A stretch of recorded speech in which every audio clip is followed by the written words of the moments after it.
ಪರೀಕ್ಷಾ ಸುಧಾರಣೆಗಳ ಕುರಿತ ವಿಡಿಯೋಗೆ ಬಂದ ಪ್ರತಿಕ್ರಿಯೆ ಹಾಗೂ ಸಲಹೆಗಳಿಗೆ ಯುವಜನರಿಗೆ ಧನ್ಯವಾದ ಅರ್ಪಿಸಿದ ಪ್ರಧಾನಿ ಮೋದಿ.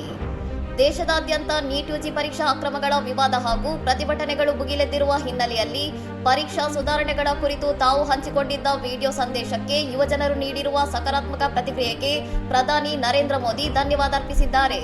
मेरे जो वीडियो पोस्ट किया था उसको जिस प्रकार से आपने रिस्पॉन्ड किया, सकारात्मक सुझाव दिए, थैंक्स टू एवरीबॉडी.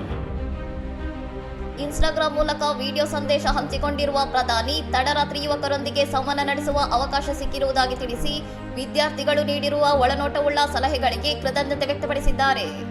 ಯುವಕರ ಪ್ರೀತಿ ಹಾಗೂ ಬೆಂಬಲದಿಂದ ಸರ್ಕಾರದೊಂದಿಗೆ ಜನರಿರುವ ಸಂಪರ್ಕವು ಇನ್ನಷ್ಟು ಗಟ್ಟಿಯಾಗಿದೆ ಎಂದು ಹೇಳಿರುವ ಪ್ರಧಾನಿ ಮೋದಿ ಭವಿಷ್ಯದಲ್ಲೂ ಈ ಸಕ್ರಿಯ ನಂಟು ಮುಂದುವರಿಯಲಿದೆ ಎಂದು ವಿಶ್ವಾಸ ವ್ಯಕ್ತಪಡಿಸಿದ್ದಾರೆ.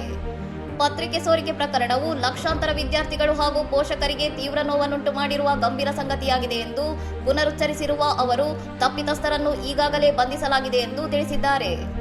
ದೇಶದ ಪರೀಕ್ಷಾ ವ್ಯವಸ್ಥೆಯನ್ನು ಸಂಪೂರ್ಣವಾಗಿ ದೋಷರಹಿತ ಹಾಗೂ ಭದ್ರವನ್ನಾಗಿ ಮಾಡಲು ಸರ್ಕಾರ ಕಟಿಬದ್ಧವಾಗಿದ್ದು, ತ್ವರಿತ ನ್ಯಾಯಾಲಯಗಳ ಸ್ಥಾಪನೆ ಹಾಗೂ ಕಠಿಣ ಶಿಕ್ಷೆ ವಿಧಿಸುವ ಹೊಸ ಕರಡು ಮಸೂದೆಯನ್ನು ಮುಂಬರುವ ಸಂಸತ್ ಅಧಿವೇಶನದಲ್ಲಿ ಅಂಗೀಕರಿಸಲಾಗುವುದು ಎಂದು ಪ್ರಧಾನಿ ಪ್ರಕಟಿಸಿದ್ದಾರೆ. ಸುಮಾರು 22 ಲಕ್ಷ ವಿದ್ಯಾರ್ಥಿಗಳು ತಮ್ಮ ಶೈಕ್ಷಣಿಕ ವರ್ಷವನ್ನು ಕಳೆದುಕೊಳ್ಳದಂತೆ ಪರೀಕ್ಷೆಯನ್ನು ಮರುಪಡೆಯಲು ಅಗತ್ಯ ವ್ಯವಸ್ಥೆಗಳನ್ನು ಮಾಡಲಾಗಿದೆ ಎಂದು ಸಮರ್ಥಿಸಿಕೊಂಡಿರುವ ಪ್ರಧಾನಿಯವರ ಈ ನಡೆ ವಿದ್ಯಾರ್ಥಿ ಸಮುದಾಯದ ಅಸಮಾಧಾನವನ್ನು ಶಮನಗೊಳಿಸುವ ಪ್ರಯತ್ನದ ಭಾಗವಾಗಿದೆ.